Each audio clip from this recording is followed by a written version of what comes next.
The hall went silent the moment Damien Cross raised his hand. Elena Voss stood in the middle of the marble floor, her wedding ring still warm from years of wear, while 300 pack members watched their Alpha King point a finger at her chest. She had walked into that hall thinking she would finally get answers about the woman standing beside him. She did not expect to be the one put on trial. "She is no longer welcome in this house," Damien said, his voice carrying to the highest balcony. "Effective tonight, Elena Voss is stripped of her title, her name, and her place in this pack." A gasp rippled through the crowd. Elena felt her knees lock, her body refusing to believe what her ears had just heard. Beside Damien stood Isabel Grant, the woman he introduced only weeks earlier as his true mate, her chin lifted with quiet satisfaction. "Damien," Elena said, keeping her voice steady even as her hands trembled at her sides. 3 years. I gave you 3 years. 3 years. I never asked for," he answered coldly. "You were a treaty, a debt paid to keep the peace between two packs. That debt is settled now." The words landed harder than any blow could have. Elena had known, somewhere in the back of her mind, that their bond had never been built on love.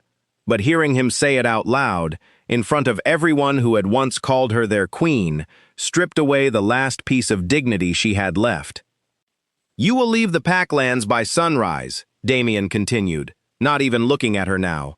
"Guards will escort you to the border. Take nothing that belongs to the throne." Elena looked down at the ring on her finger, the one Damien had placed there himself on the night of their binding. She twisted it off and let it fall to the floor. The sound of metal striking marble echoed through the silent hall louder than any of the whispers that followed it. "I gave up my own pack for this house," she said, her voice cracking despite her effort to keep it firm. "I gave up my own name."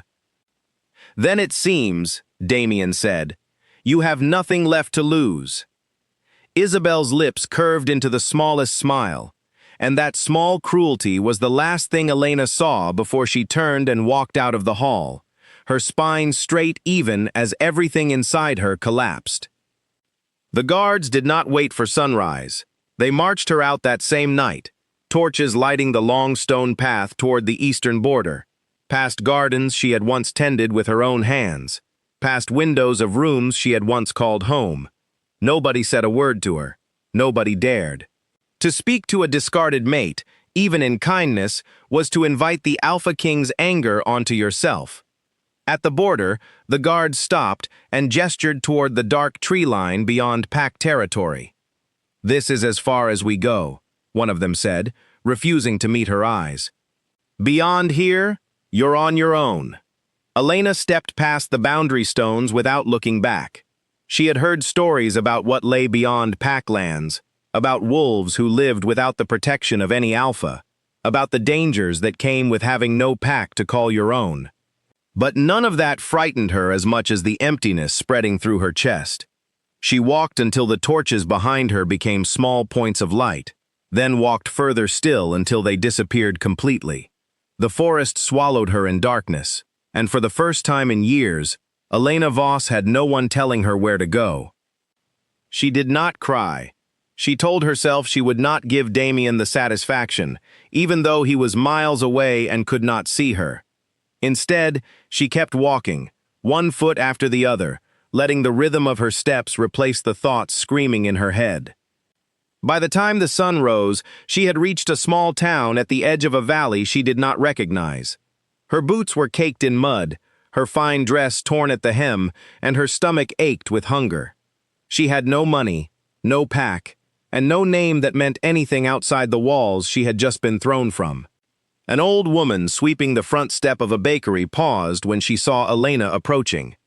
"You look like you've walked through the night, dear," the woman said, her eyes kind despite the early hour. "I have," Elena admitted, too tired to explain further. The woman studied her for a long moment, taking in the torn dress, the exhaustion carved into her face, the way she held herself like someone trying very hard not to break. "You're not from around here." "No." "Running from something? Or someone?" Elena hesitated. Both, I think. The old woman set her broom against the wall and gestured toward the open door of the bakery. Come in. Sit. I won't ask questions you don't want to answer, but I won't let a young woman collapse on my doorstep either. Inside, the smell of fresh bread wrapped around Elena like something she had forgotten existed. The old woman, who introduced herself as Marjorie, set a plate in front of her without a word and let her eat in silence. It was only after Elena finished the food that Marjorie spoke again. You said your name was Elena. Elena what? Voss, Elena answered, and the name felt strange leaving her mouth. She had not used it in 3 years. Marjorie's eyebrows lifted slightly. Voss. I knew a Voss once. An old woman, lived up past the ridge in a house nobody visits anymore. Kept to herself. Folks around here called her strange, though I never saw the harm in her. Elena's chest tightened. My grandmother's name was Voss. I never met her. My family never spoke about her. Well, Marjorie said, wiping her hands on her apron, if she's who I think she was, she passed a few months back. Word is, she left everything to a relative nobody had ever seen. Maybe that's you. Elena stared at the old woman, unsure whether to feel hope or dread. She had nothing left in the world that Damien had not taken from her. If there was even a small chance that a home existed somewhere that was actually hers, she had nothing to lose by finding it. Can you tell me how to get there? She asked. Marjorie studied her for a long moment, something unreadable passing behind her eyes. I can, but I'll tell you now, dear, that house has a reputation. Folks say things about it that I won't repeat over breakfast. If you're set on going, go with your eyes open. Elena thought of the marble floor, the sound of her ring hitting the ground, the way Damien had looked at her like she was nothing more than an old debt finally paid. Whatever waited for her at the top of that ridge could not be worse than what she had already survived. I've had my eyes closed for 3 years, Elena said quietly. I think it's time I opened them. Marjorie nodded slowly, as if she understood more than she let on, and began drawing directions on a scrap of paper with a stub of pencil. The road out of town wound upward through thickening trees, past a stream that Marjorie warned ran colder than any stream had a right to, and ended at a house that had stood empty and untouched since Elena's grandmother had passed. It's a half-day's walk, Marjorie said, pressing the paper into Elena's hand. Take this bread with you. And Elena, she paused, her expression suddenly serious. If you feel like something in that house is watching you, don't run. Just be still and listen. That house doesn't wish harm on family. The words should have frightened her. Instead, they settled into Elena's chest, like the first steady thing she had felt since the moment Damien raised his hand in that hall. She thanked Marjorie, tucked the paper into her torn dress, and stepped back out into the morning light. The road climbed steadily, the town shrinking behind her until it disappeared entirely behind a curve of hills.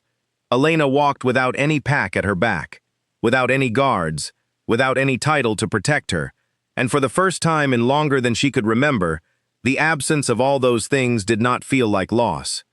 It felt like space, room to breathe, room to become something other than what Damien had decided she should be.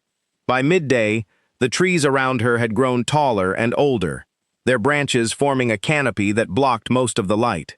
The stream Marjorie had warned her about ran alongside the road, its water so clear it looked almost silver, and colder than any water Elena had ever felt when she dipped her fingers in to test it. She pulled her hand back quickly, shaking off the chill, and kept walking. It was near evening when she first saw the house.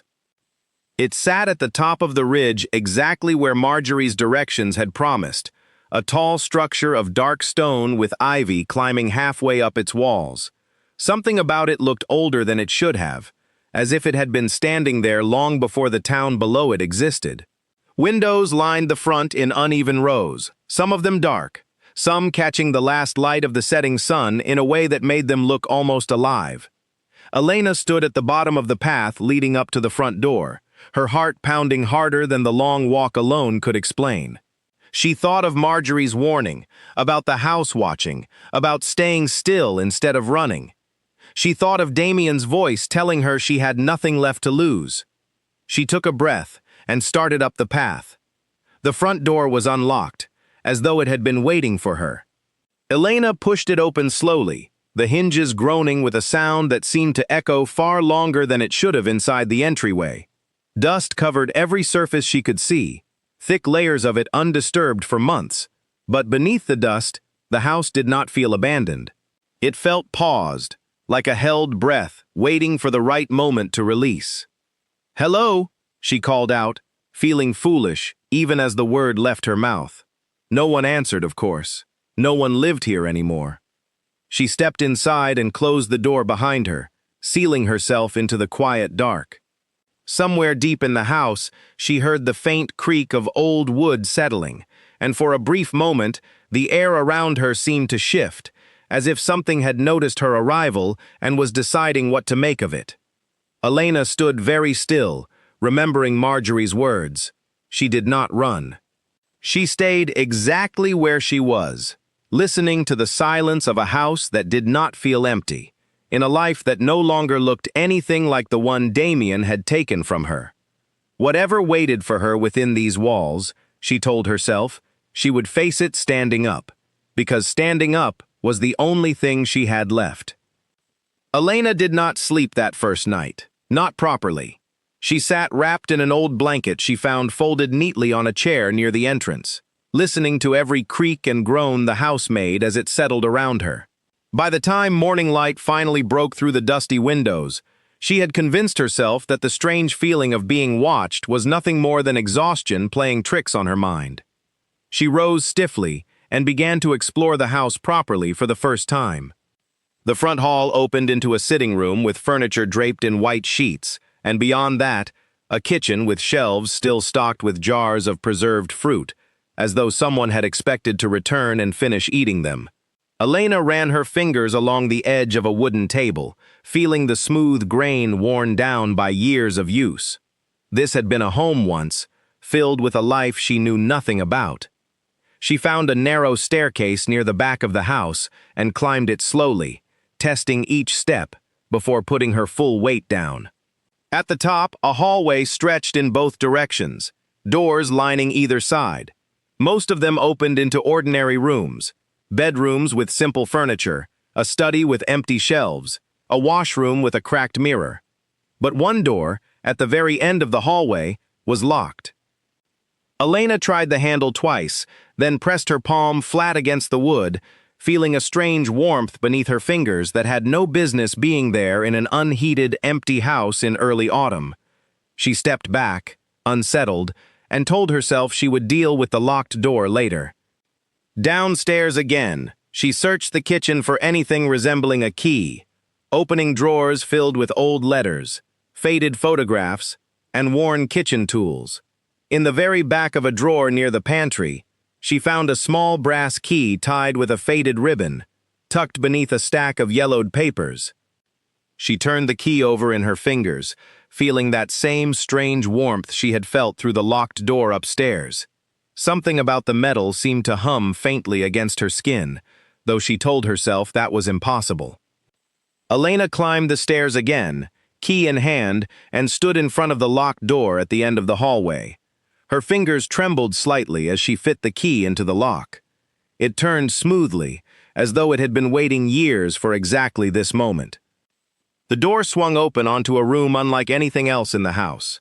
Unlike the dust-covered furniture downstairs, this room looked recently used, or perhaps simply untouched by time, in a way Elena could not explain. Shelves lined every wall, filled not with books but with jars of dried herbs, small stone carvings, and objects Elena did not recognize. In the center of the room stood a wooden desk, and on top of it, a leather journal sat open, as though someone had only just set it down. Elena approached carefully, her heart beating fast. She picked up the journal and read the first line written in careful, looping handwriting. "If you are reading this, then you are the one the blood chose, and it is time you learned the truth about who we really are." Elena's breath caught in her throat. She turned the page, and then another, reading faster as the handwriting told a story she had never once heard growing up. Her grandmother, Morella Voss, had not been a simple, strange old woman living alone on a ridge. According to the journal, Morella had been the last surviving descendant of a bloodline called the Lunar Line, a lineage of wolves that predated even the oldest alpha families. Wolves whose power came not from inherited titles, but from a connection to the moon itself that no crown could grant or take away. The journal described how, generations ago, an ambitious alpha family had turned against the Lunar Line, fearing the power they held outside the normal chain of command. Rather than compete with them, that family had chosen to erase them, hunting down every descendant they could find until only a scattered handful remained in hiding. Elena read the name of that ambitious family twice to make sure she had not misread it. Cross. Her hands went cold. Damien's family. The same bloodline that had cast her out like something unwanted was the same bloodline that had spent generations trying to wipe out the very line she apparently descended from. She sat down heavily in the wooden chair beside the desk, the journal open on her lap, her mind spinning too fast to fully process what she had just learned. If this was true, if she really carried lunar blood in her veins, then everything Damien had told her about her place in the world, everything she had believed about her own worth, had been built on a lie designed to keep her exactly where his family wanted her. She kept reading, unable to stop now that she had started. Morella's handwriting described strange abilities that ran in the lunar bloodline, powers tied not to strength or speed like ordinary wolves, but to truth and memory, the ability to unravel lies, to see through blood oaths and broken promises, to expose exactly what someone tried hardest to hide. According to the journal, these abilities did not appear all at once. They surfaced slowly, triggered by moments of great emotional upheaval, moments when the wolf carrying lunar blood was pushed to their absolute limit. Elena thought of the marble floor beneath her feet, as Damien stripped away her title in front of the entire pack. She thought of the sound her ring made hitting the ground. She thought of the long walk through the dark forest with no one beside her. If the journal was right, she had already lived through exactly the kind of moment that would have triggered whatever slept inside her blood. A soft sound behind her made Elena spin around, the journal clutched tight against her chest. The room was empty, exactly as it had been when she entered, but the air felt different now, charged somehow, as though something invisible had shifted in response to what she had just read. "Grandmother," Elena whispered to the empty room, feeling foolish even as she said it. "If you can hear me, I need to understand what you're trying to tell me." No voice answered her, but the candle sitting unlit on the corner of the desk suddenly flickered to life on its own, a small flame appearing from nothing at all. Elena stared at it, her pulse racing, torn between fear and something that felt almost like recognition, as though some part of her had been waiting her entire life for exactly this kind of impossible moment. She spent the rest of the day in that room, reading through journal after journal that she found tucked into the shelves, each one filled with more details about the Lunar Line, about ancestors who had lived and died trying to protect a legacy that the current alpha families had spent generations pretending never existed. One entry, dated only a year before her grandmother's death, caught Elena's attention more than the rest. "I sense the blood stirring somewhere out there, though I cannot say where or in whom. Perhaps it is the granddaughter I have never met, living under the Cross family's roof without ever knowing what she truly is. If fate is cruel enough to have placed her there, then fate may also be clever enough to use that placement against the very family that took her in." Elena set the journal down slowly, her mind racing back through every strange thing that had ever happened around her during her years in Damien's household. Small things she had dismissed as coincidence, servants whispering that she had a way of knowing when someone lied to her face, guards who swore she had once looked straight through an excuse one of them gave and called it false before he had even finished speaking. She had always assumed those were simply moments of luck or sharp observation. Now she wondered if they had been something else entirely, something that had been quietly waking inside her long before Damien ever raised his hand in that hall. As the sun began to set outside the study window, casting long orange light across the shelves of jars and stone carvings, Elena finally allowed herself to feel something other than grief and exhaustion. For the first time since Damien had cast her out like something worthless, she felt the smallest flicker of purpose settling into the empty space where her old life used to be. She was not simply a discarded mate wandering an unfamiliar forest with nothing to her name. She was the granddaughter of a woman who had spent her entire life protecting a secret bloodline, and whatever power slept inside her veins had only just begun to stir. Elena closed the journal gently and rose from the chair, walking to the window to look out over the darkening valley below. Somewhere out there, miles away, Damien was likely already celebrating his new engagement, believing the woman he had cast aside was gone from his life for good. He had no idea what he had actually set into motion. Elena pressed her palm flat against the cool glass of the window, watching the first stars appear over the distant hills, and made herself a quiet promise. Whatever power lived inside her blood, whatever legacy her grandmother had spent a lifetime protecting, she would learn it, understand it, and use it not out of anger, but out of a need for the truth to finally see daylight after generations spent buried in the dark. The house around her seemed to settle at that thought, the strange warmth in the air softening into something closer to comfort, as though it too had been waiting a very long time for exactly this decision. Days passed differently once Elena decided to stay in the house on the ridge. She spent her mornings clearing dust from rooms she intended to actually use, and her afternoons in the study, reading through every journal her grandmother had left behind. The deeper she went into Morella's writings, the clearer the shape of her own hidden history became, though the picture that formed was far larger and far older than she had first imagined. According to the earliest journals, the lunar line had once stood as equals beside the founding Alpha families, respected for their connection to the moon and for the balance they helped maintain among the packs. But equality had never sat well with ambition, and one family in particular, the Cross line, had grown resentful of sharing influence with wolves whose power could not be inherited, only earned through blood and truth. The betrayal, when it came, had been swift and merciless. Morella's own great-grandmother had written of a single night when Cross soldiers moved through lunar villages under the cover of darkness, burning homes and scattering families who had once called each other allies. Those who survived fled into hiding, changing their names, burying their bloodlines so deep that even their own descendants sometimes grew up without knowing what slept inside them. Elena read that particular passage 3 times, her chest tightening with something between grief and anger. She thought of her own family, of the way her parents had always changed the subject whenever her grandmother's name came up, of how she had grown up believing Morella was simply an embarrassment best left forgotten. Now she understood. Her family had not been ashamed of Morella.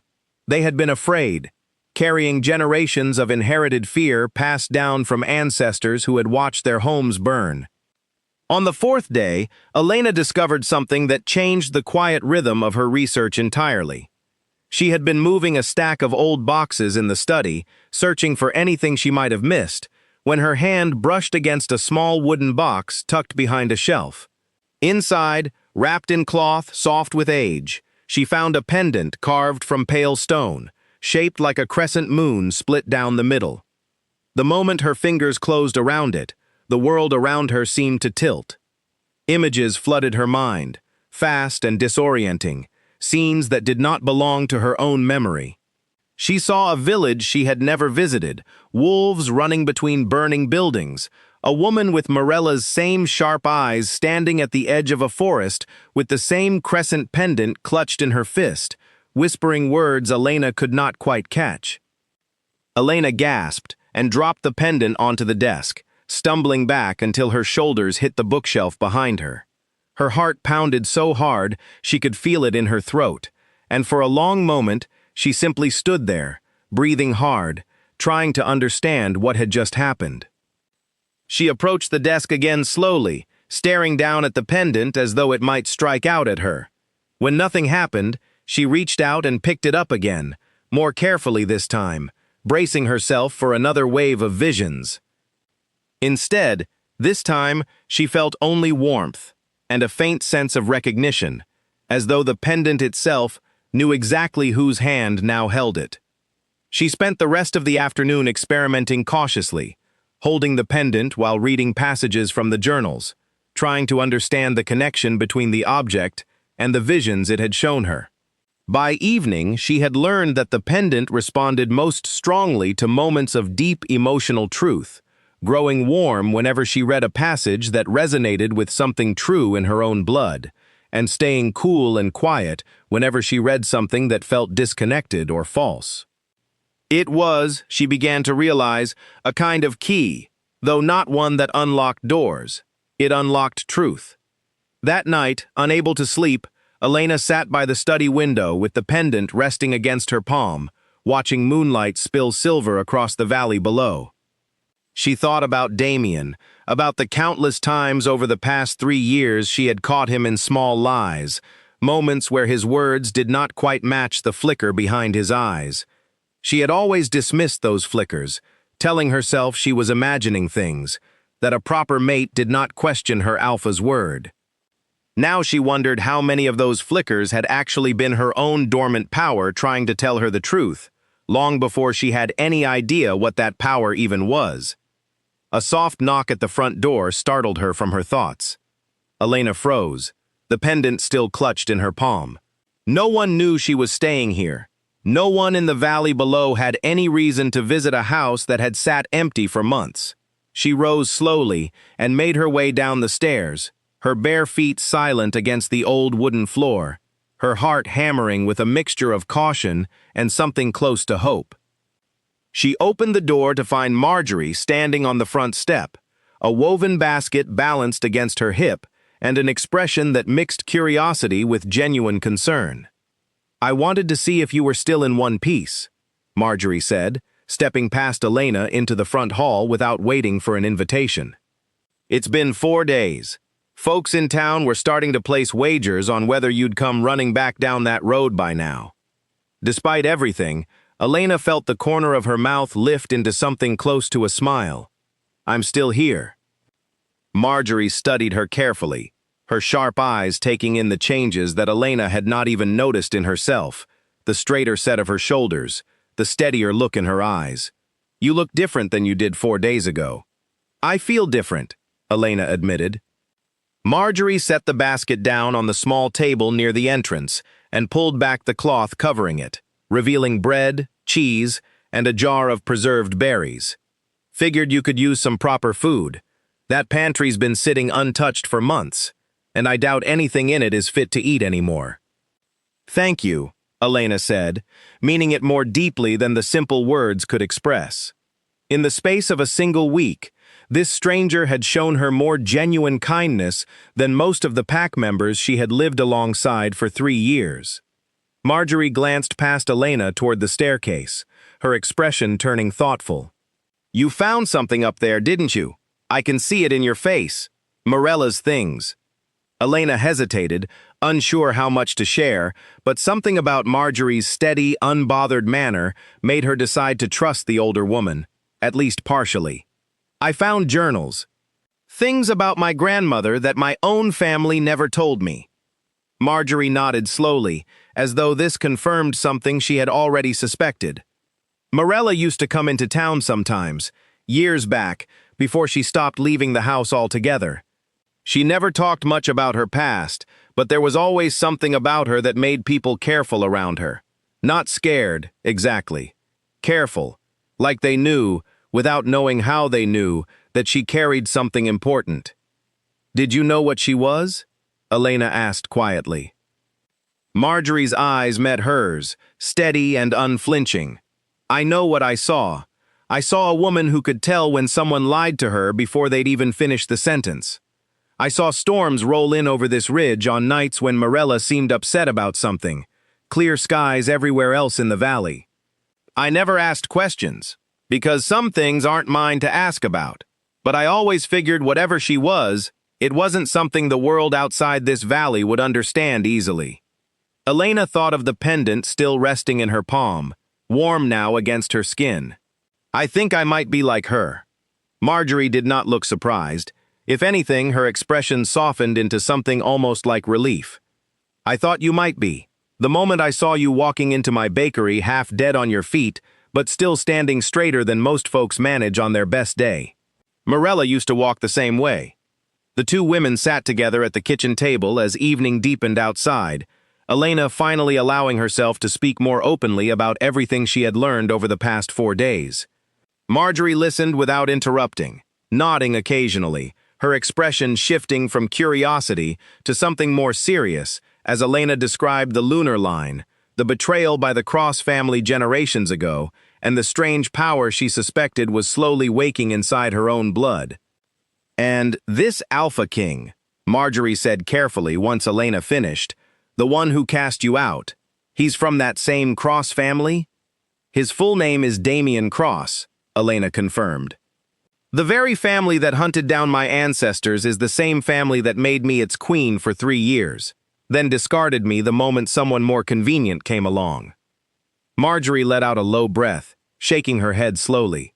Well now, isn't that a strange twist for fate to arrange? I don't think it's a coincidence, Elena said, surprising herself with how certain she sounded. I think something in the world wanted me exactly where I was, so that I would end up exactly here, learning exactly this, at exactly the right moment. Marjorie reached across the table and squeezed Elena's hand, her grip warm and steady. Whatever you decide to do with what you're learning, dear, you don't have to figure it out alone. This valley remembers Morella fondly, even if folks were too careful to say so out loud while she was alive. You'll find more allies here than you might expect, if you ever need them. Elena felt something loosen in her chest at those words, a tightness she had been carrying since the moment Damien raised his hand in that marble hall. For 3 years, she had been utterly alone inside a life that was never truly hers. Now, in the span of a single week, she had found a home, a history, and the first hint of people willing to stand beside her. That night, after Marjorie finally left to walk back down the ridge before full dark set in, Elena returned to the study and sat once more with the pendant in her hand. She thought about the vision it had shown her, about the burning village, and the woman who shared her grandmother's sharp eyes. She thought about Damien's face in that final moment before she walked out of the hall, cold and certain that he had rid himself of an inconvenient burden for good. He believed he had ended something. Elena closed her fingers around the pendant, feeling its warmth pulse steadily against her palm, and understood with growing certainty that he had only just begun something he would come to regret far more than he could possibly imagine.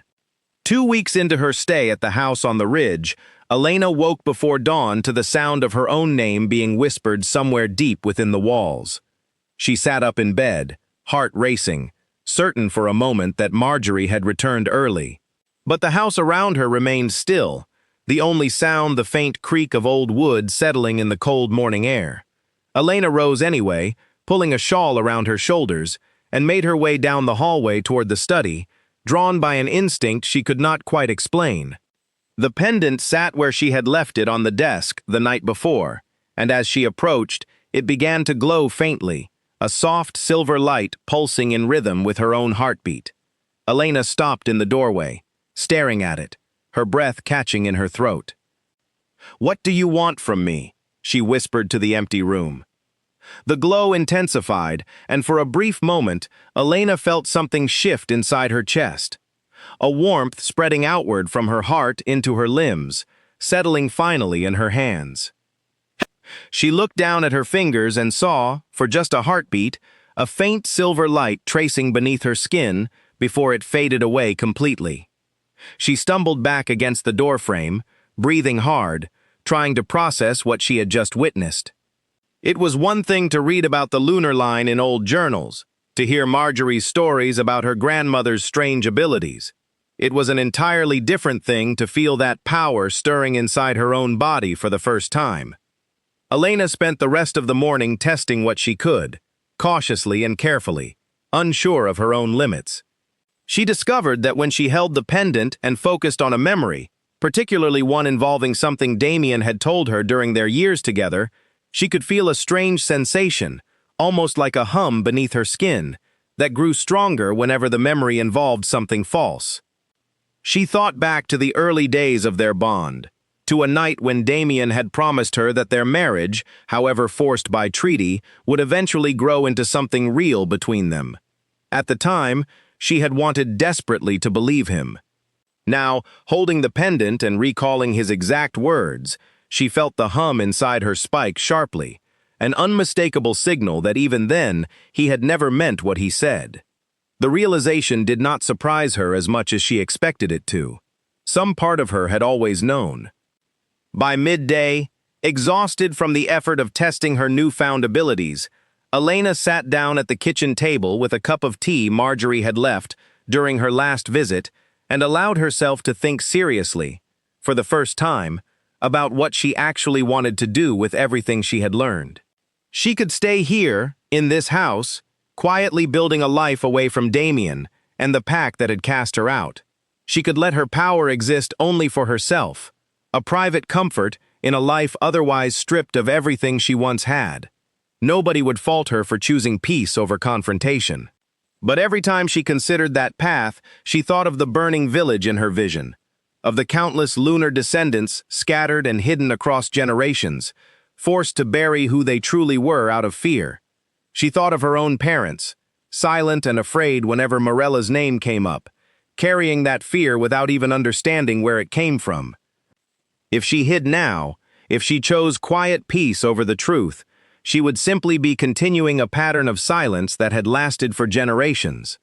The Cross family had built their entire reign on top of a lie, and lies left unchallenged only grew stronger with time.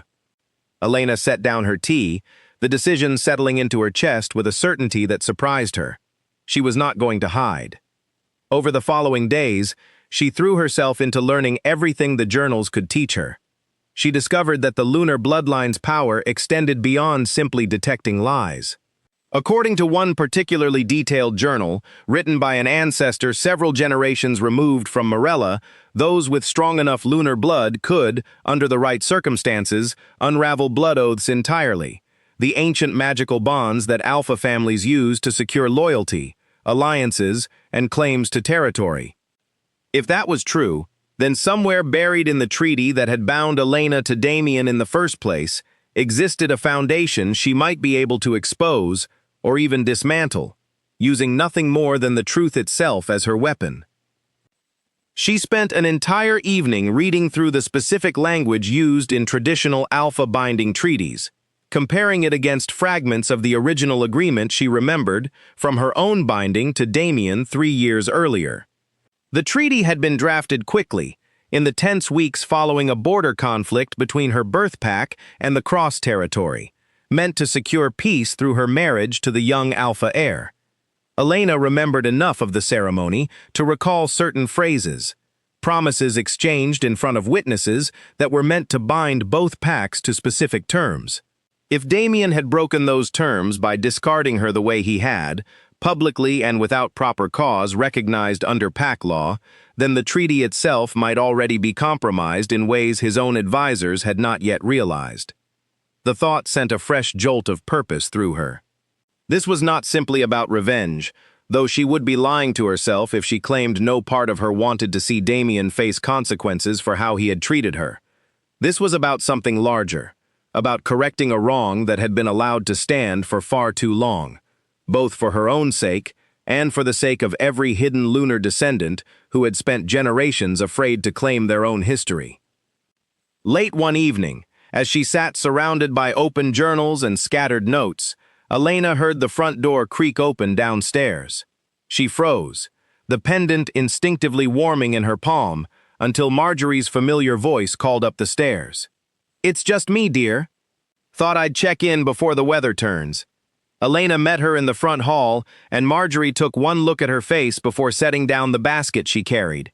"You've decided something. I can see it plain as day." "I'm not going to hide," Elena said simply. "I know what my family is. what the Cross family did to us generations ago, and what Damien did to me more recently. I'm not going to let either of those things simply disappear into silence." Marjorie studied her for a long moment, then nodded slowly. "What do you need from me?" The question caught Elena off guard. She had expected caution, perhaps even concern, not an immediate offer of help. "You would help me? Even knowing what I'm considering could put you at risk." "Dear," Marjorie said, her voice firm, "this valley has quietly protected Morella's secret for longer than you've been alive. We're not strangers to keeping our own counsel when it matters. If you're planning to finally set right something that's been wrong for generations, you won't find many people around here standing in your way." Over the following weeks, Elena began to understand exactly how deep that support ran.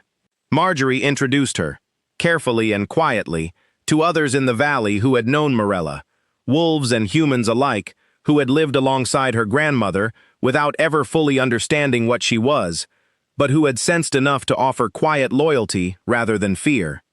Among them was a young man named Callum, a blacksmith's son who had grown up hearing his own grandfather speak of families that had once lived in the valley generations back, families who vanished during a period the older folks vaguely referred to as the Burning Years. Elena recognized the description immediately from Morella's journals, the same purge that had scattered the lunar line across hidden corners of the world.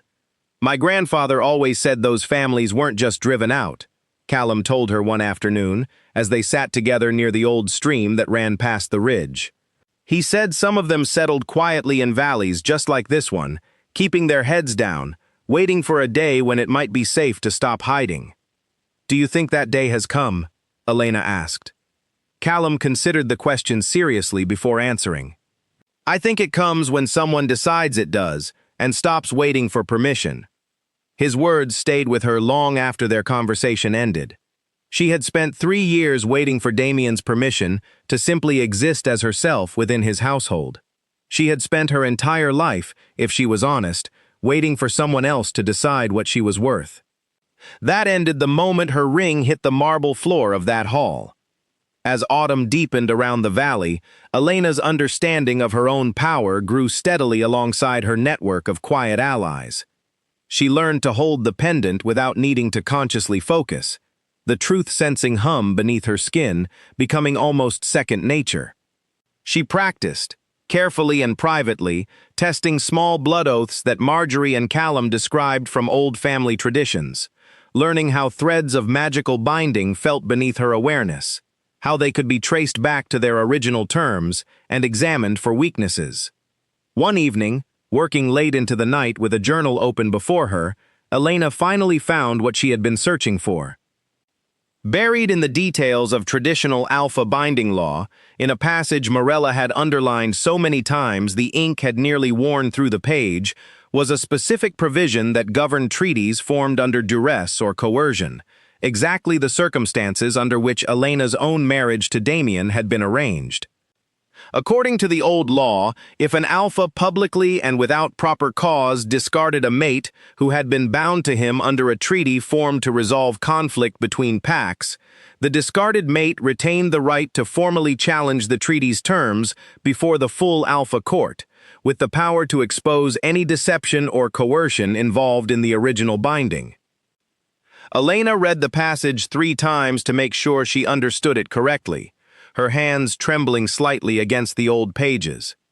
If this provision still held weight under current pack law, and if she could prove the deception involved not just in her own binding, but in the generations-old betrayal that had put the Cross family on the throne in the first place, then she held a legitimate path forward that had nothing to do with secret power or hidden magic.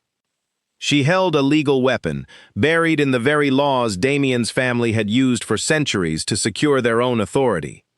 Elena closed the journal slowly, her heart pounding with a mixture of fear and fierce determination. The path ahead of her would not be easy. Challenging an Alpha King before the full court meant stepping directly into the world she had just escaped, standing once again in front of the very people who had watched Damien discard her without a single word in her defense. But this time, she would not be walking into that world as a powerless treaty bride with no voice of her own. She would be walking in as the last surviving heir of the lunar line, carrying truth as her weapon, and generations of silenced ancestors standing quietly behind her. News of a strange visitor moving through the northern valley reached the Crosspack lands nearly a month after Elena's banishment, though it took several more days before the report actually reached Damien himself. He sat in his private chamber, reviewing border reports with his advisor, Nathaniel Gray, when the man mentioned it almost as an afterthought. "There's talk of a woman in the valley beyond the ridge," Nathaniel said, flipping through a stack of papers without much concern in his voice. "Local wolves say she's been asking questions about old bloodlines, about families that used to live in the region generations back. Probably nothing more than a curious traveler." Damien barely looked up from the map spread across his desk. "Why would that concern me?" "It likely wouldn't," Nathaniel admitted, "except the woman apparently matches the description of your former mate. Dark hair, sharp eyes, carries herself like nobility, despite having nothing to her name." Damien's hand stilled over the map. He told himself the flicker of unease in his chest meant nothing, that Elena had simply found somewhere to settle after her banishment, as any discarded mate eventually did. Wolves without pack protection often drifted toward quiet valleys where questions were rare and judgment even rarer. "Keep an ear open," Damien said finally, returning his attention to the map. "But there's no reason to trouble ourselves over where she's chosen to disappear to." Nathaniel nodded and moved on to other matters, and Damien pushed the thought of Elena from his mind, as he had done successfully for weeks. He had Isabel now, his true mate, the woman fate itself had chosen for him, rather than politics and treaty. Whatever Elena did with her life beyond pack borders was no longer his concern. Yet that night, alone in his chamber after Isabel had retired early, Damien found himself thinking about Elena more than he wanted to admit. He remembered the way she had looked standing in the middle of that marble hall, spine straight even, as he stripped away everything she had built with him over 3 years. He remembered the sound of her ring hitting the floor, sharp and final, and the way she had walked out without a single tear, without a single word of pleading. At the time, he had told himself her composure meant she felt nothing, that their bond truly had been as empty for her as it had been for him. Now, sitting alone in the quiet of his chamber, he found himself questioning that assumption for the first time. He shook the thought away and told himself it did not matter. Whatever Elena felt or did not feel was no longer his responsibility. Meanwhile, across the Packlands, Isabel Grant moved through her own private concerns with far less certainty than her public confidence suggested. She had worked carefully to secure her place as Damien's true mate, using every advantage her family connections could offer.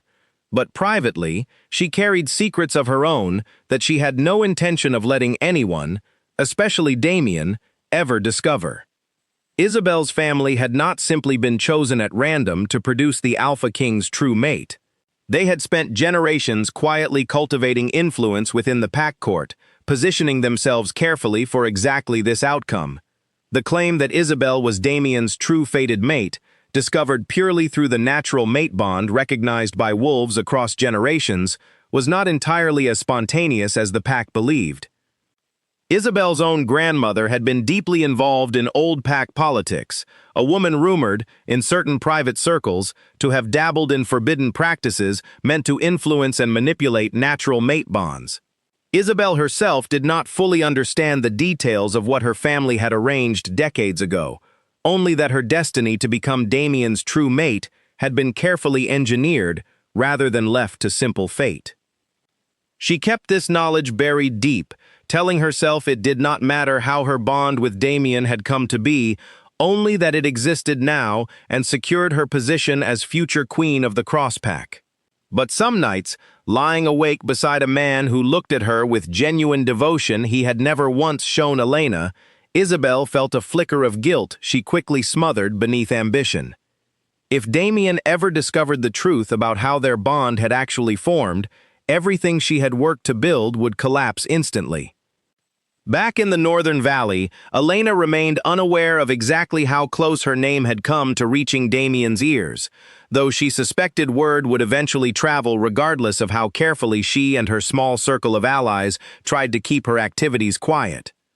She spent her days now dividing her attention between two urgent tasks: deepening her understanding of her own growing power and carefully documenting everything the journals and local histories could tell her about the original betrayal of the lunar line by the Cross family generations ago. Callum proved particularly useful in this second effort. His grandfather, though quite elderly now, still possessed sharp memory and an even sharper willingness to speak once he understood exactly who Elena was and what she intended to do with the information he provided. "My own grandfather told me stories his father had passed down," the old man explained one afternoon, sitting in a worn chair near his hearth while Elena listened carefully, notebook open on her lap. "About a night generations back when Cross soldiers moved through this whole region, burning homes that belonged to families the current Alpha considered a threat. Not because those families had done anything wrong, mind you, but because they held power the Cross line couldn't control or claim for themselves." "Do you know why the Cross family feared them so much?" Elena asked. The old man considered the question for a long moment before answering.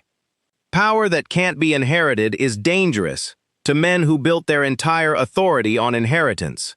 Your lunar ancestors earned their standing through truth and connection to something older than any crown. That kind of power doesn't answer to bloodlines or treaties. It answers only to what's real. A king who rules through lies and inheritance has every reason to fear people who can see straight through both." Elena wrote down his words carefully, feeling the truth of them settle into her chest alongside everything else she had learned over the past weeks. Damien's family had not simply resented the lunar line out of petty jealousy.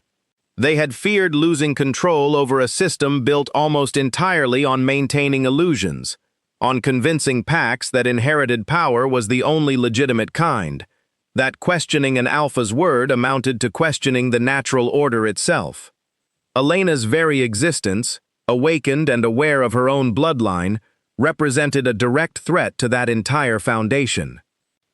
As the weeks passed, Elena began cautiously reaching out beyond the immediate valley, using careful, coded letters that Marjorie helped her draft, sent to other small communities scattered across the wider region where old family stories occasionally hinted at similarly hidden bloodlines.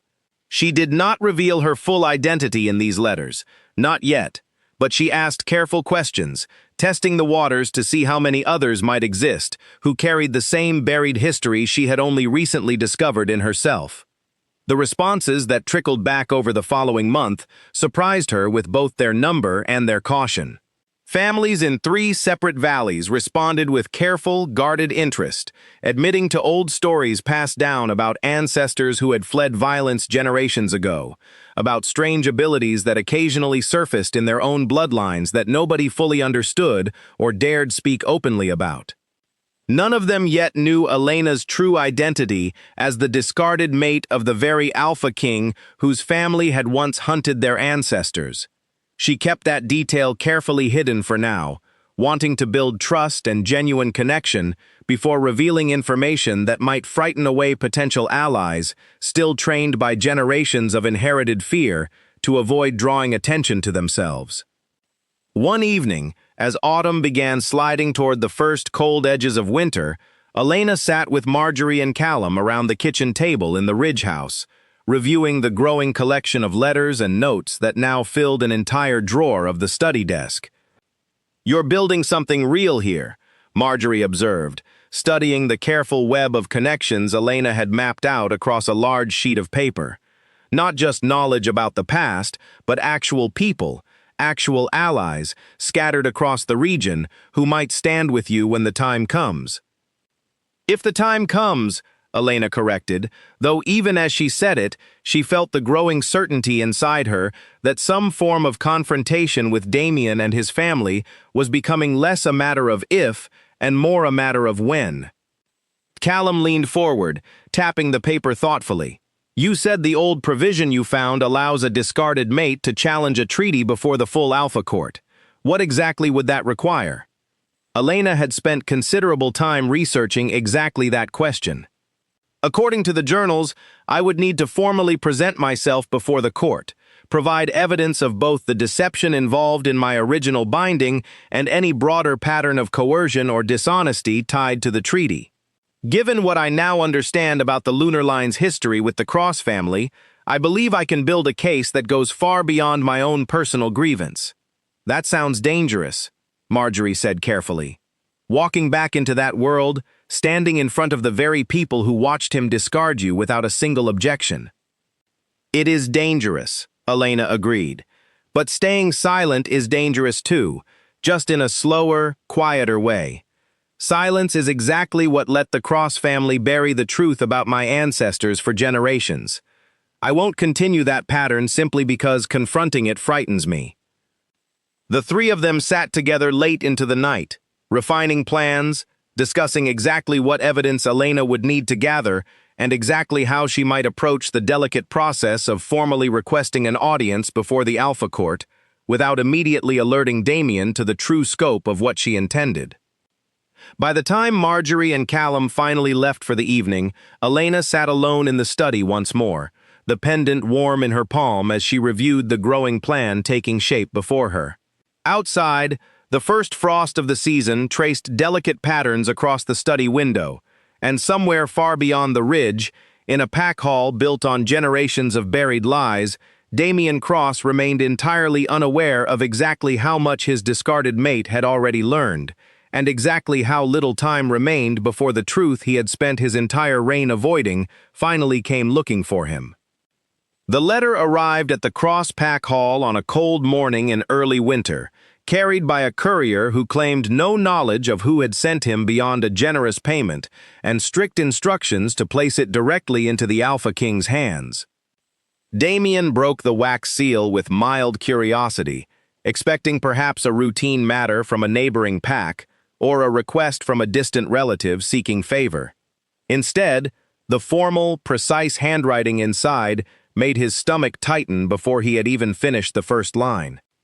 To Alpha King Damien Cross, this letter serves as formal notice of intent to challenge the treaty binding formed between the Cross Pack and the Voss family bloodline, under provisions recognized by traditional Alpha Court law governing treaties formed under coercion. The petitioner requests a formal hearing before the full Alpha Court at the earliest available session. The signature at the bottom read simply, Elena Voss. Damien read the letter 3 times, each pass through the careful legal language, sending a fresh wave of disbelief through his chest. He had expected many things from Elena in the aftermath of her banishment. Quiet disappearance, perhaps distant resentment carried silently for the rest of her life. He had never once considered that she might return with something as formal, as legally serious, as a challenge before the full court itself. Nathaniel, he called sharply, and his advisor appeared within moments, alarmed by the tone of his Alpha's voice. What is it?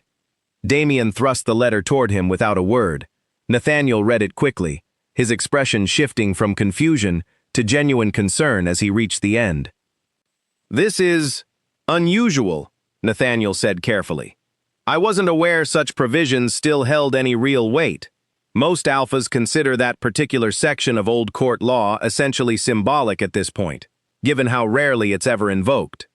But it's still legitimate, Damien pressed. Legally binding if she chooses to pursue it. Nathaniel hesitated before answering. Technically, yes. If she can properly establish grounds for coercion in the original treaty, and if she formally requests the hearing through proper channels, which this letter appears to do, the court would be obligated to hear her case. Damien sat down heavily behind his desk, running a hand through his hair as he tried to process what this meant. What exactly is she trying to accomplish? Public humiliation? Some kind of financial settlement for how things ended between us? I don't know, Nathaniel admitted, but I'd caution against underestimating whatever she's planning. This letter is precisely worded. Whoever drafted it understands court law far better than a typical discarded mate would be expected to. Damien thought of Elena standing in the marble hall, spine straight, refusing to break down in front of the assembled pack, even as he stripped away everything she had built with him. He thought of the sharp intelligence he had always noticed behind her eyes, but had rarely bothered to properly acknowledge during their years together, too consumed by his own resentment over a bond he had never wanted in the first place. Perhaps he had underestimated her from the very beginning. Word of the formal challenge spread through the pack hall within days, despite Damien's efforts to keep the matter contained. Servants whispered about it in hallways, advisors exchanged concerned glances during court sessions, and eventually, inevitably, the news reached Isabel. She confronted Damien in his private chamber that same evening, her composure cracking slightly for the first time since he had known her. "Is it true?" Isabel demanded. "Your former mate is challenging our binding before the full court." "She's challenging the original Voss Treaty," Damien corrected carefully, though he understood exactly why Isabel's concern extended naturally to their own bond as well. "Not our engagement directly, but if she manages to unravel the original treaty's legitimacy, it could complicate matters considerably." Isabel's jaw tightened. "How could an old treaty binding possibly matter now? You're bound to me. Fate itself chose our bond, recognized by every wolf in this pack the moment we met." Something in her tone, a slight edge of defensiveness that went beyond simple concern, caught Damien's attention in a way it might not have a month earlier. He had grown more perceptive lately, more attentive to the small inconsistencies in the people around him, though he could not have explained exactly why. "You seem more troubled by this than I would expect," he said slowly, watching her expression carefully. "If our bond is as certain as you claim, why would an old treaty involving Elena threaten it at all?" Isabel hesitated, just for a moment, but that hesitation was enough for Damien to notice. "I simply don't want anything complicating our future together," she said finally, her voice smoothing back into practiced confidence. "You've already given her more consideration than she deserves by even acknowledging this ridiculous challenge." Damien let the matter drop for the evening, but Isabel's brief hesitation lingered in his mind long after she left his chamber. He told himself he was imagining significance where none existed, that stress over Elena's unexpected challenge was simply making him paranoid about everything and everyone around him.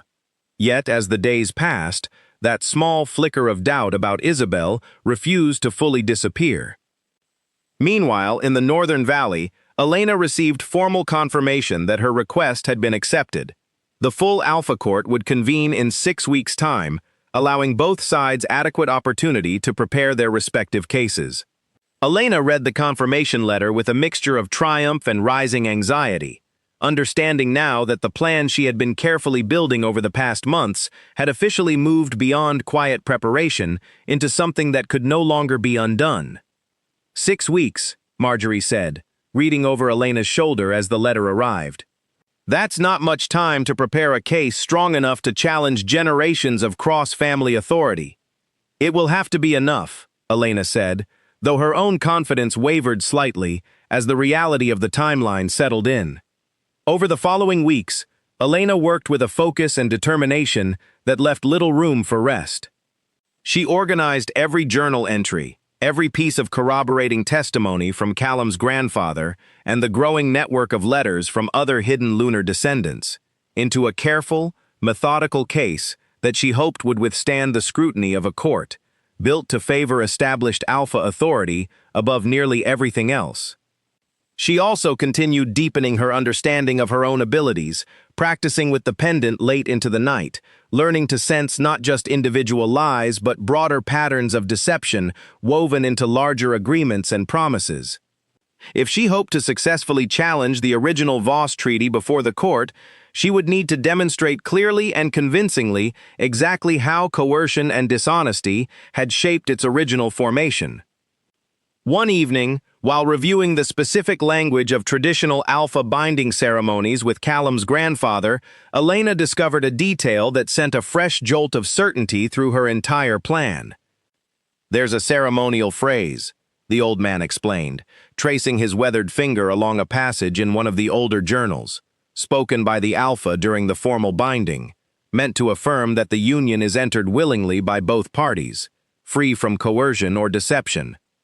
Every binding requires it. It's considered one of the oldest, most sacred parts of the ceremony. Elena felt her pulse quicken. Do you remember whether Damien spoke that phrase during our binding? She thought back carefully to the ceremony itself, 3 years ago now, remembering the tense atmosphere in the hall as two recently warring packs formalized their fragile peace through her marriage to the young alpha heir. She remembered Damien's voice, flat and mechanical, moving through the ceremonial words with obvious reluctance. I believe he did speak it, Elena admitted slowly, but I remember it feeling rushed, almost dismissive, as though the words themselves held no real weight for him. If you can demonstrate that the ceremonial affirmation was spoken with clear intent to deceive, the old man said carefully, rather than genuine acknowledgement, that alone could serve as powerful evidence before the court. The old law places enormous weight on the sincerity of that specific phrase. Elena spent the following days focused entirely on that single detail, using the pendant to carefully walk herself back through every memory she held of the binding ceremony, testing each recollection against the truth-sensing hum beneath her skin. With each pass, the sensation grew stronger and more certain, confirming what some part of her had always known but never had the courage or clarity to fully acknowledge. Damien had never intended their bond to be anything real. He had spoken the sacred words of the binding ceremony purely as empty formality, a necessary performance to secure peace between packs, with no genuine intention behind them whatsoever. If Elena could demonstrate that clearly before the full court, using her own awakened lunar abilities as proof, she would not simply be seeking a personal settlement for how her banishment had unfolded. She would be exposing a fundamental deception at the very heart of cross-family authority, a pattern of using sacred, binding words as empty tools of political convenience rather than genuine commitment. And if that pattern extended as far back as she now suspected, reaching all the way to the original betrayal of the lunar line generations ago, then the case Elena was building might prove far more devastating to Damien's authority than either of them yet fully understood. As the 6 weeks drew steadily closer, Elena felt the weight of what she was preparing to do settle more heavily across her shoulders with each passing day. She was no longer simply the discarded mate seeking to reclaim some measure of dignity after a humiliating banishment. She was preparing to stand before the entire pack hierarchy and challenge the very foundation upon which cross-family authority had been built for generations. Whatever happened when she finally walked back into that marble hall, Elena understood clearly now that there would be no path back to the quiet, hidden life she had briefly considered when she first arrived at her grandmother's house. The truth she carried demanded to be spoken, and once spoken, it could never again be silenced.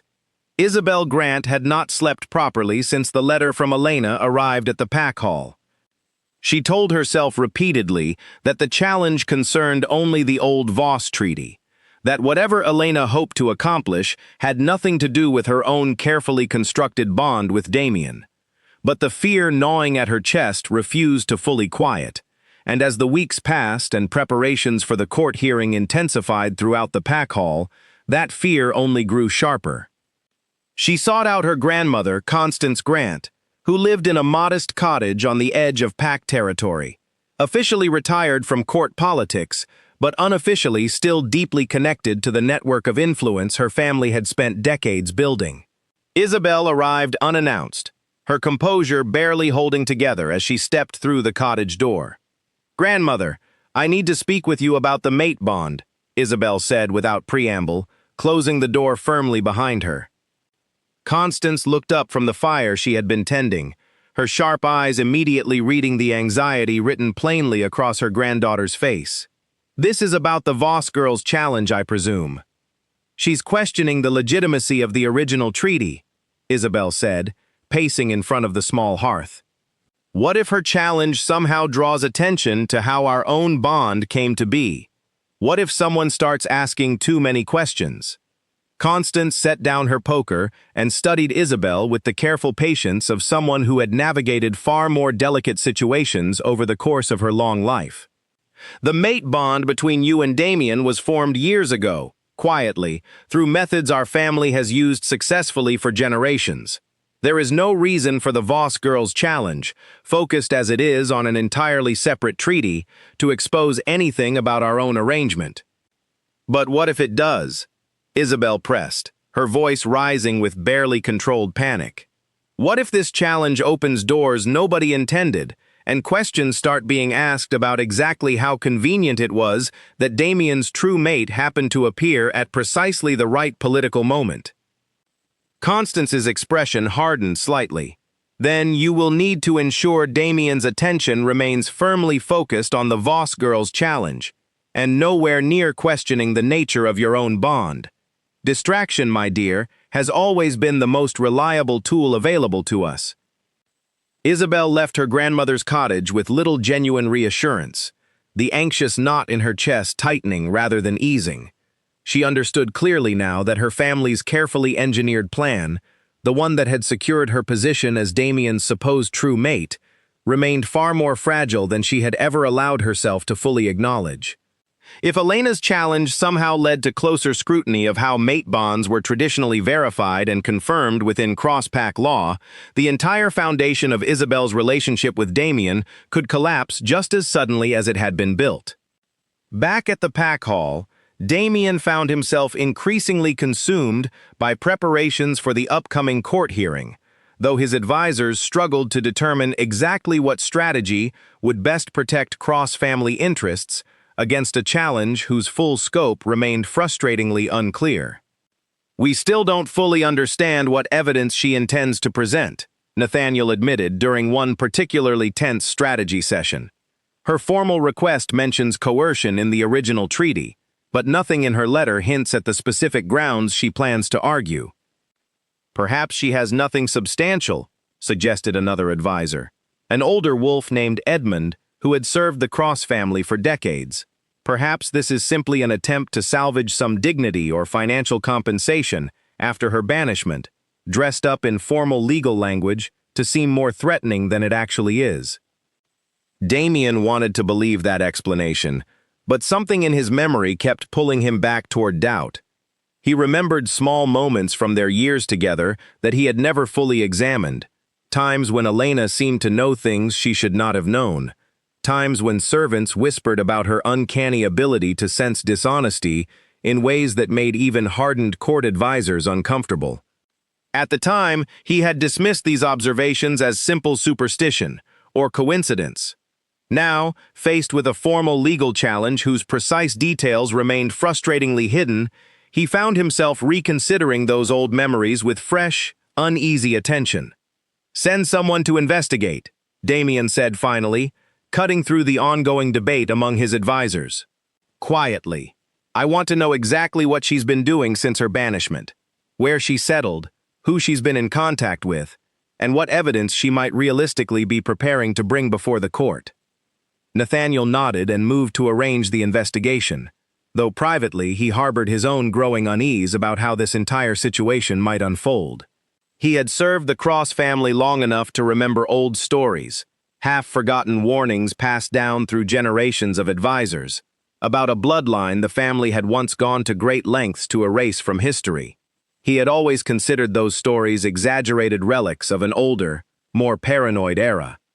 Now, watching Elena's formal challenge unfold with careful legal precision that suggested far more preparation and knowledge than a typical discarded mate would possess, Nathaniel found himself wondering, quietly and without voicing the thought to anyone, whether those old stories might carry more truth than the current generation of cross-family leadership had ever allowed themselves to believe. The investigator Damien dispatched, a discreet wolf named Percival, who specialized in quiet intelligence gathering, arrived in the Northern Valley nearly 2 weeks before the scheduled court hearing. He moved carefully through the small town at the base of the ridge, asking careful, indirect questions at the local tavern, gathering fragments of information from townsfolk who had noticed the mysterious woman living alone in the old Voss house. What Percival learned troubled him considerably more than he had expected. Local residents spoke of Elena with unusual warmth and respect, describing her as thoughtful, sharp-eyed, and increasingly connected to various families throughout the wider region. Several townsfolk mentioned, cautiously and with obvious discomfort, old family stories about ancestors who had fled violence generations back, stories that seemed to be resurfacing now with renewed interest since Elena's arrival. Percival climbed the ridge toward the old house late one evening, hoping to observe from a distance without being noticed. From a concealed position among the trees, he watched Elena through the study window, her figure illuminated by candlelight as she worked late into the night, surrounded by stacks of old journals and papers. He could not make out the specific contents of her research from his hidden vantage point, but the sheer volume of material she had gathered, combined with the careful, methodical way she organized and reviewed it, told him clearly that whatever case she intended to present before the court had been built with far more depth and preparation than Damien's advisors had anticipated. Percival returned to the Crosspack lands with his report, delivering it directly to Damien in a private meeting that excluded even Nathaniel and the other senior advisors. "She's been gathering information from families throughout the northern region," Percival reported. "Old stories, half-forgotten histories, about a bloodline that apparently fled violence generations ago. I could not determine the exact nature of her legal argument, but the scope of her preparation suggests something considerably larger than a simple personal grievance against your banishment of her." Damien absorbed this information silently, his mind racing back through everything he had ever known, or thought he knew, about the history of his own family's rise to power. He had grown up hearing carefully sanitized versions of cross-family history, stories that emphasized strength, wisdom, and the natural right of his bloodline to lead. Any mention of conflict or controversy from earlier generations had always been framed as necessary, justified action taken to secure peace and stability. He had never once questioned those stories seriously, never wondered what specific truths might have been carefully smoothed over in the retelling. "Is there any indication," Damien asked slowly, "of exactly which bloodline she's investigating?" Percival hesitated before answering. The townsfolk mentioned a name occasionally, though always cautiously, as though the word itself carried some old weight of danger. They called it the Lunar Line. The words hit Damien with unexpected force, stirring a distant, half-buried memory from his childhood, a moment when he had overheard his own father speaking quietly and urgently with an elderly advisor about a threat the family had supposedly eliminated generations ago. A threat referred to only in careful whispers as the Lunar Bloodline. At the time, young Damien had understood little of the conversation and had quickly forgotten it entirely, dismissing it as simply another piece of old, irrelevant court history.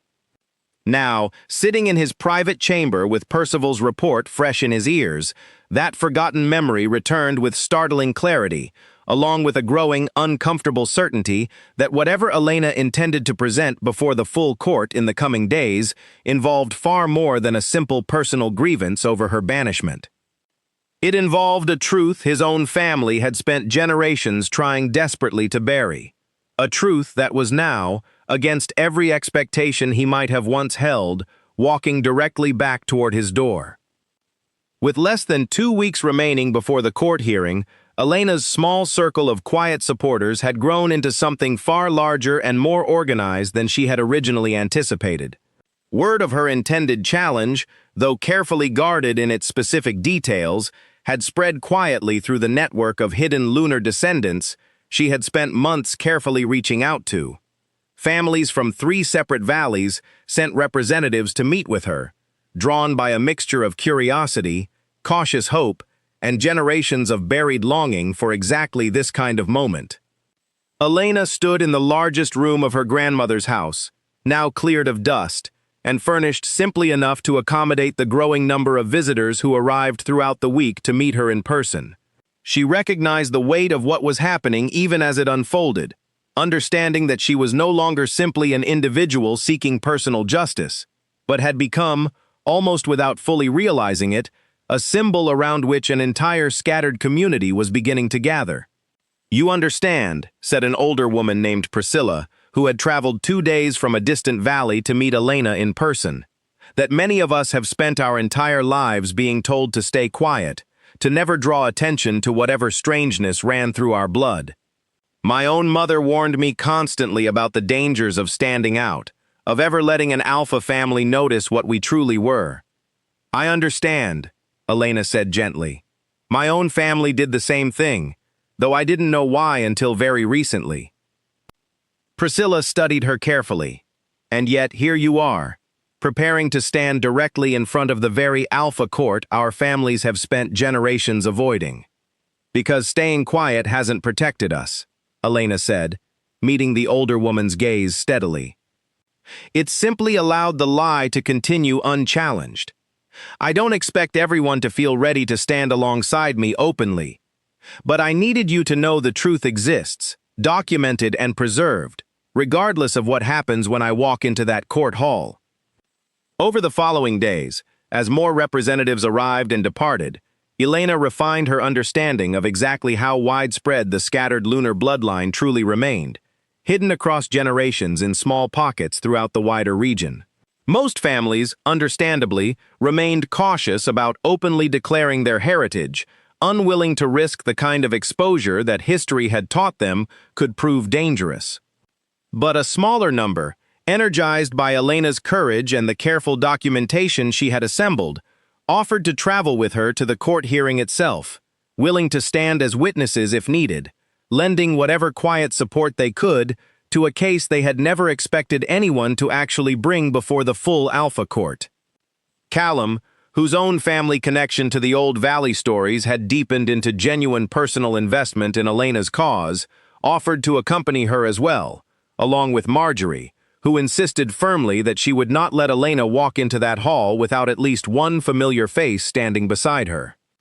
"You've become something important to this valley," Marjorie told her one evening as the two women sat together reviewing final preparations for the journey ahead. "Whatever happens in that court hall, you should know that."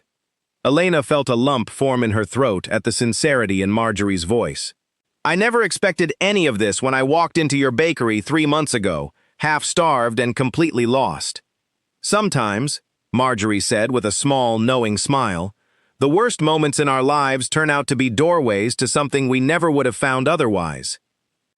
As the final week before the hearing approached, Elena turned her attention to the last, most delicate piece of preparation, crafting exactly how she would present her case before the court.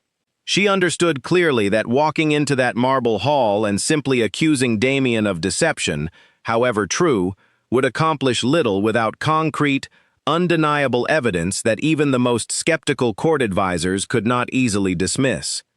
She spent long nights with the pendant in hand, practicing a specific technique she had discovered through careful experimentation over the previous weeks.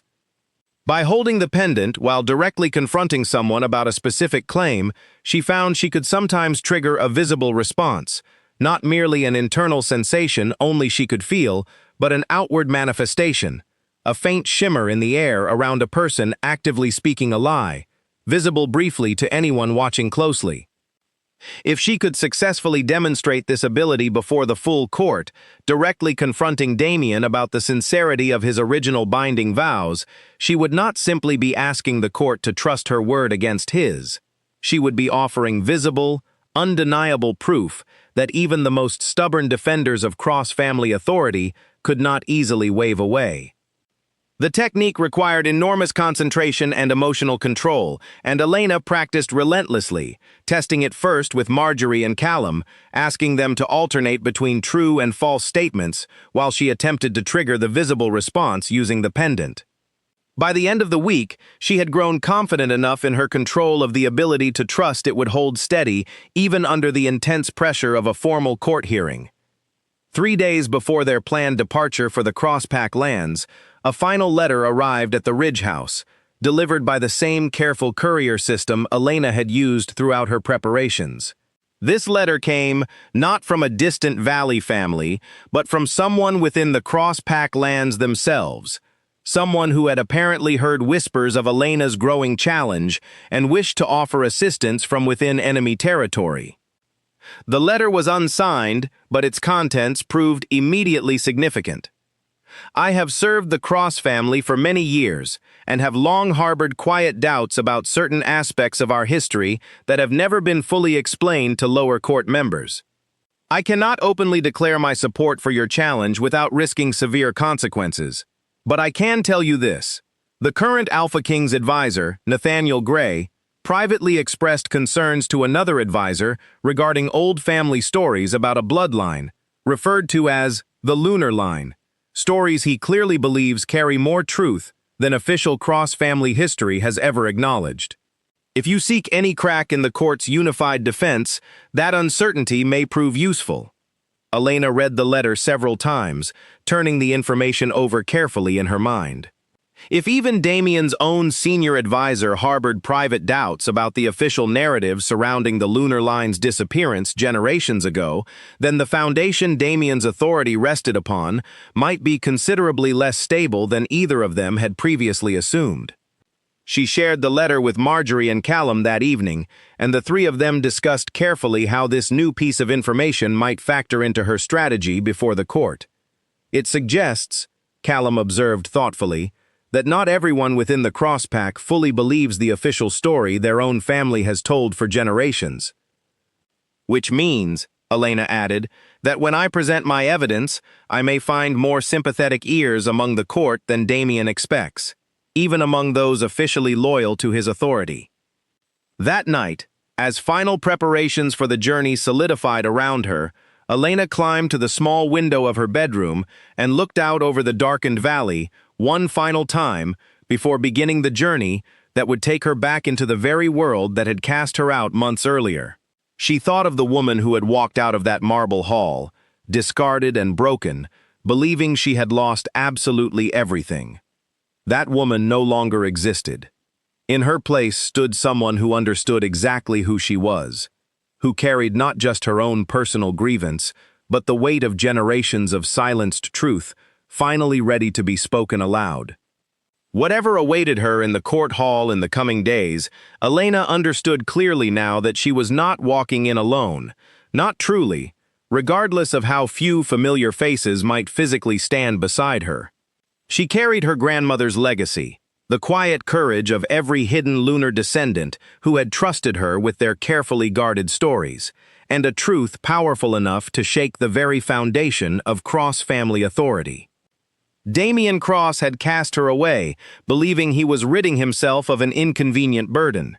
In just a matter of days, he would finally understand exactly what he had actually set into motion the moment he made that terrible mistake. The journey back to the Crosspack lands took 3 full days, Elena traveling alongside Marjorie, Callum, and 2 representatives from the neighboring valleys, who had insisted on accompanying her despite the risks involved. They arrived at the outer border of Cross territory on a cold, overcast afternoon, the same boundary stones Elena remembered walking past months earlier under the cover of darkness, escorted by guards who refused to meet her eyes. This time, she approached openly, in daylight, with allies at her side and a formal court summons in hand that guaranteed her safe passage regardless of Damien's personal feelings about her return. The guards at the border recognized her immediately, their expressions shifting from surprise to poorly concealed unease as they reviewed her documentation and allowed her party through without incident. Word of her arrival spread quickly through the Packlands, and by the time Elena and her companions reached the guest quarters arranged for them near the main pack hall, curious and cautious eyes followed her every movement. Elena felt the weight of those stares, but refused to let them shake her composure. She had spent months preparing for exactly this moment, and whatever anxiety lingered beneath her calm exterior, she was determined not to let it show. That evening, as she reviewed her final notes in the quiet of her guest quarters, an unexpected visitor arrived at her door. Elena opened it cautiously to find Nathaniel Gray standing in the hallway, his expression carefully neutral despite the obvious tension in his shoulders. "Advisor Gray," Elena said, genuinely surprised. "I wasn't expecting a visit from you. I wasn't expecting to make one, Nathaniel admitted, but I felt it necessary, given certain concerns I've carried for some time now. He glanced briefly down the hallway before continuing, lowering his voice. May I come in? Elena hesitated only a moment before stepping aside to let him enter. Once the door closed behind him, Nathaniel spoke quickly, as though eager to say what he had come to say before his own nerve failed him. I don't know the full details of what you intend to present before the court tomorrow, he said, but I've served this family long enough to recognize when official history doesn't quite match the quiet, uncomfortable stories that occasionally surface among older advisors. I've heard whispers over the years about a bloodline my own predecessors helped hunt down, generations ago, wolves whose only crime was holding power that couldn't be controlled or claimed through simple inheritance. Elena studied him carefully, remembering the letter that had reached her in the valley, the unsigned message hinting at exactly this kind of doubt existing within the Crosspack's own inner circle. Why tell me this now? Nathaniel met her eyes directly. Because I've spent years quietly wondering whether the foundation of everything I've helped protect and defend was built on something far more troubling than I've ever allowed myself to fully examine. If you're here to finally bring that truth into the open, I won't stand in your way, even if I can't openly declare support without risking my own position. He left as quietly as he had arrived, leaving Elena with a fresh sense of cautious hope.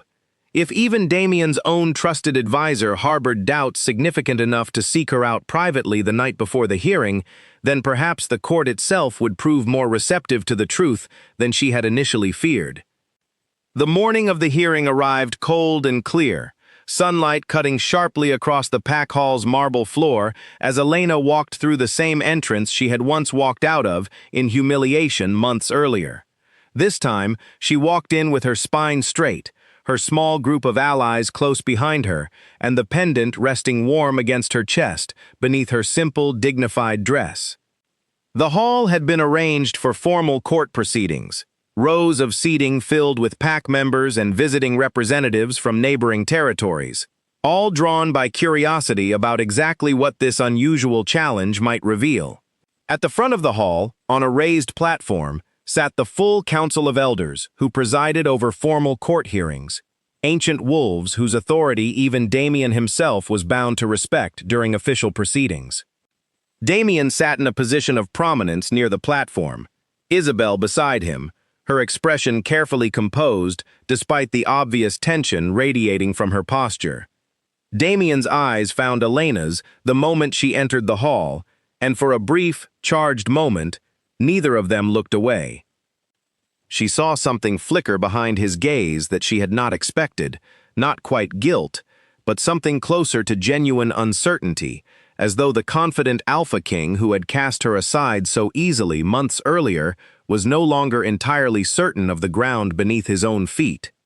Elena took her place at the designated podium facing the Council of Elders, her allies seated in the gallery behind her, and waited as the eldest council member, a wolf named Aldrich with silver hair and sharp, ancient eyes, called the hearing formally into session.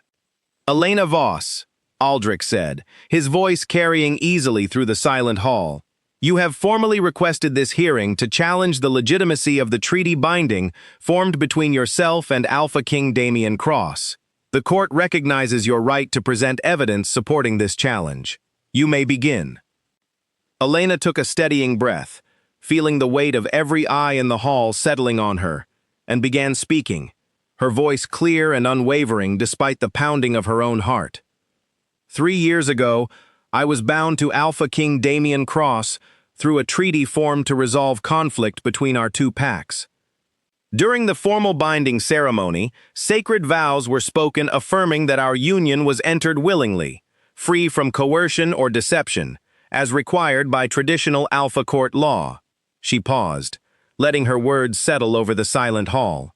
I intend to demonstrate before this court that those sacred vows were spoken with clear intent to deceive, rendering the original treaty fundamentally compromised. A murmur rippled through the gathered crowd. Damien's expression remained carefully neutral, though Elena could see the tension building in his jaw. Furthermore, Elena continued, her voice growing steadier with each word, I intend to demonstrate that this pattern of deception extends far beyond my own personal binding, reaching back generations to a betrayal committed by the Cross family against a bloodline they deliberately sought to erase from history, a bloodline I now know myself to descend from. The murmur in the hall grew louder, and Aldrich raised a weathered hand to call for order, before gesturing for Elena to continue. I ask the court's permission, Elena said, to demonstrate directly, before this entire assembly, exactly how the truth reveals itself when spoken honestly, compared to when it is deliberately concealed. Aldrich exchanged a brief glance with the other council elders before nodding slowly. Permission granted. Proceed. Elena turned to face Damien directly, drawing the pendant from beneath her dress, its pale stone catching the morning light streaming through the hall's tall windows. She felt the eyes of the entire assembly fix on the object, curiosity and confusion mingling in the tense silence. Damien, she said, her voice carrying clearly across the hall, when you spoke your binding vows to me 3 years ago, affirming before witnesses that our union was entered willingly, without coercion or deception, did you believe those words to be true? Damien rose slowly from his seat, his expression a careful mask that Elena, with months of practice sensing precisely this kind of controlled dishonesty, could see straining at the edges. I spoke the vows required by tradition, he said carefully, avoiding a direct answer. That is not what I asked, Elena pressed, her grip tightening around the pendant. Did you believe, in your heart, that our binding was entered into freely, without deception, exactly as the sacred vows required? The hall fell utterly silent, every eye fixed on the Alpha King as he hesitated, clearly searching for a way to avoid answering directly. Finally, reluctantly, he spoke. The binding was necessary for peace between our packs, he said. Whatever I felt personally about the arrangement was irrelevant to fulfilling that necessary political duty. The moment the words left his mouth, Elena felt the pendant flare warm against her palm, and a faint, unmistakable shimmer rippled through the air around Damien, visible not just to her, but, judging by the collective gasp that swept through the gallery, to everyone else in the hall as well. Gasps and startled murmurs erupted across the assembly. Aldrich leaned forward sharply on the platform, his ancient eyes narrowing with obvious astonishment at what he had just witnessed. What? Aldrich demanded, his voice cutting through the chaos. Was that? Elena turned to face the council directly, her heart pounding but her voice remaining steady. That, Elder Aldrich, is the truth revealing itself, exactly as it has for generations within my bloodline, a bloodline the Cross family worked very hard to ensure this court would never again witness. The hall erupted into chaos following Elena's declaration, voices rising over one another as PAC members and visiting representatives alike tried to process what they had just witnessed. Aldrich raised both hands, calling repeatedly for order, until the assembly gradually quieted enough for the hearing to continue. Explain yourself clearly, Aldrich said, his sharp eyes fixed on Elena with an intensity that made her stomach tighten, though she forced herself to remain composed. What exactly do you claim to be? And what exactly did we just witness? Elena stepped forward, holding the pendant where the entire council could see it clearly. I am a descendant of the Lunar Line, an ancient bloodline that once stood as equals alongside the earliest Alpha families, connected not through inherited titles, but through a bond with truth itself. Generations ago, the Cross family, fearing power they could not control through simple bloodline inheritance, orchestrated the violent destruction of my ancestors, scattering the survivors into hiding across the region. She reached into the satchel she had carried into the hall and withdrew the collection of journals and documentation she had spent months carefully assembling, placing them before the council with steady hands. I have brought documentation, generations of carefully preserved history, along with testimony from families throughout the region who have quietly protected fragments of this truth, despite living in fear of exactly the kind of violence their ancestors once suffered. Aldrich examined the journals carefully, his expression shifting from skepticism to something far more troubled as he read through several passages. He passed the materials to the other elders, and a tense silence settled over the platform as they reviewed the evidence together. Damien, still standing near his seat, appeared genuinely shaken for the first time since Elena had entered the hall. Whatever composure he had maintained through her initial accusations had cracked entirely following the visible manifestation of her power, the undeniable proof that his own words, spoken in front of the entire court, had been laid bare as deliberate deception. "This cannot be legitimate," Isabel said suddenly, rising from her seat, her voice carrying a sharp edge of desperation that drew immediate attention. "Whatever trick she's performing, it proves nothing beyond her own ability to manipulate perception." Elena turned to face Isabel directly, feeling the pendant warm once more against her palm as an idea, sharp and sudden, took shape in her mind. "If you believe this to be manipulation rather than truth, Isabel, then you should have nothing to fear from a similarly direct question." Isabel's confident expression flickered, just briefly, before she recovered her composure. "I have nothing to hide." "Then answer me honestly," Elena said, stepping toward her. "Was your bond with Damien recognized by this entire pack as a natural, fated mate connection, formed purely through fate itself, without any interference or manipulation from your own family?" The hall fell silent once more, every eye shifting between Elena and Isabel. Damien himself turned sharply toward his intended mate, his expression shifting from lingering shock into something colder, more focused. Isabel hesitated, her jaw tightening. "Of course," she said finally, "our bond was entirely natural." The pendant flared immediately, the same unmistakable shimmer rippling through the air around Isabel that had appeared moments earlier around Damien. The gallery erupted into fresh gasps, and Damien's expression shifted from cold focus into something closer to genuine devastation. "Isabel," he said quietly, his voice carrying easily through the suddenly silent hall despite its low volume, "is that true?" Isabel's careful mask crumbled entirely under the weight of the assembled court's attention, tears filling her eyes as she realized there was no longer any path back from the truth that had just been exposed before everyone. "My family, my grandmother arranged certain circumstances to ensure our paths would cross under conditions that would trigger a mate bond recognition. I didn't fully understand the details myself, only that our bond was engineered rather than left entirely to natural fate." Damien stared at her, the full weight of this second betrayal settling visibly across his features. He had discarded Elena, believing he was finally claiming a bond chosen purely by fate itself, only to discover that this new bond had been just as artificially constructed as the treaty he had dismissed as meaningless political obligation. Aldrich cleared his throat sharply, drawing the assembly's attention back to the council platform. "This hearing has revealed considerably more than the original scope of Elena Voss's challenge," he said gravely. "Given the evidence presented, both documentary and demonstrated directly before this court, the council finds sufficient grounds to formally invalidate the original Voss Treaty on grounds of proven deception during the binding ceremony." A wave of murmurs swept through the hall, but Aldrich raised his hand again, continuing before the noise could fully build.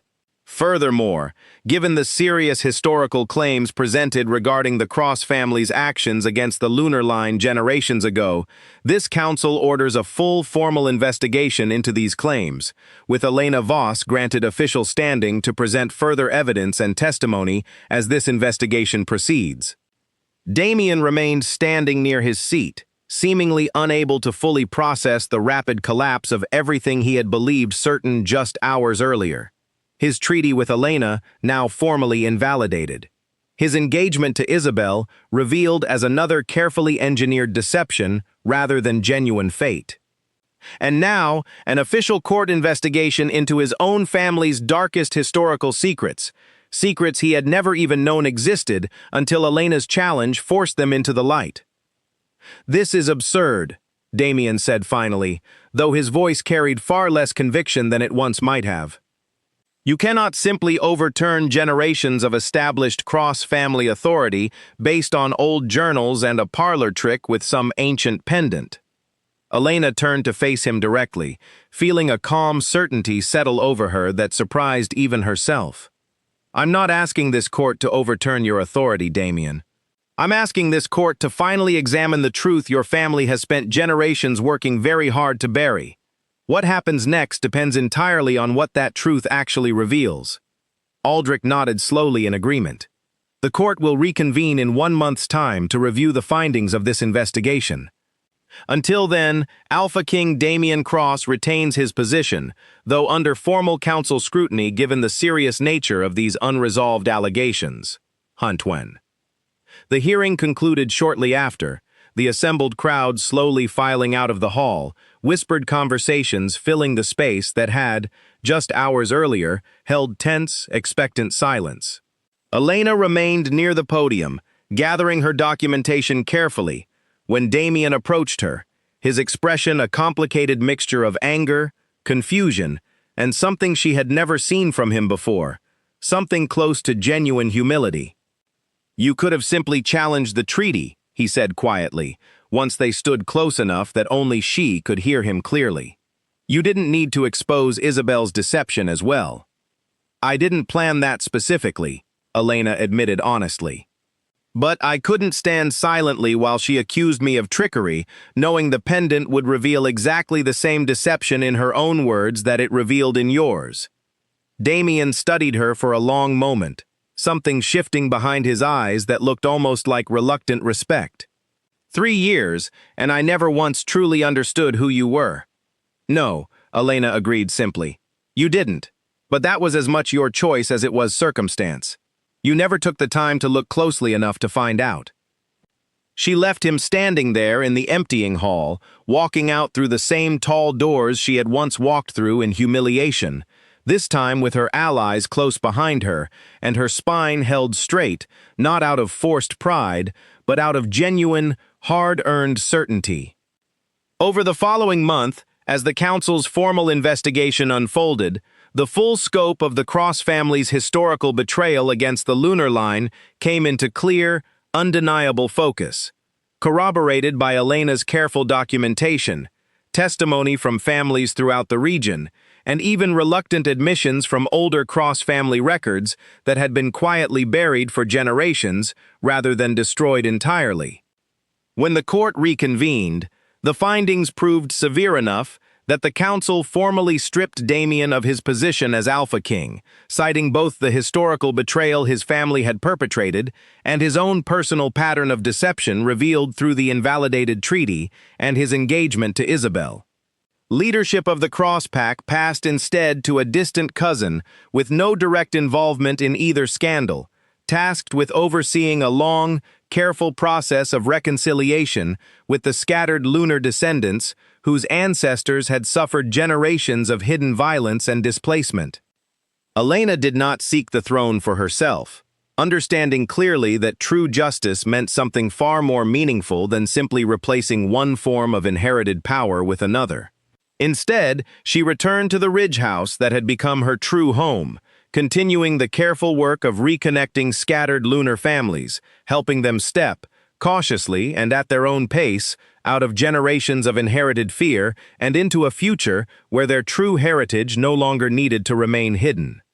Marjorie and Callum remained close companions throughout this new chapter of her life, and slowly, steadily, the quiet valley that had once sheltered her grandmother in isolated secrecy transformed into something new, a genuine gathering place for a community finally free to exist, openly, after generations spent in careful, fearful hiding. Damien, stripped of his crown and forced to reckon publicly with the full weight of his family's hidden history, disappeared from public pack life entirely, his fate uncertain as the Cross Pack worked to rebuild trust under new leadership. Elena felt no particular satisfaction in his downfall, understanding that true justice was never truly about revenge, but about finally allowing buried truth to see the light it had been denied for far too long. On a quiet evening months later, Elena stood once more at the study window of her grandmother's house, watching the sunset paint the valley below in warm, golden light. The pendant rested cool and steady against her palm now, its purpose largely fulfilled, though its warmth remained ready to stir again whenever truth needed defending. She thought of the woman who had once stood broken in a marble hall, watching her ring hit the ground as everything she believed about her own worth crumbled alongside it. That woman had walked into darkness believing she had nothing left to lose. She had emerged instead into a legacy far greater than anything she had ever imagined possible, carrying forward not just her grandmother's memory, but the quiet, resilient strength of an entire bloodline that had finally, after generations of hidden silence, found its way back into the light.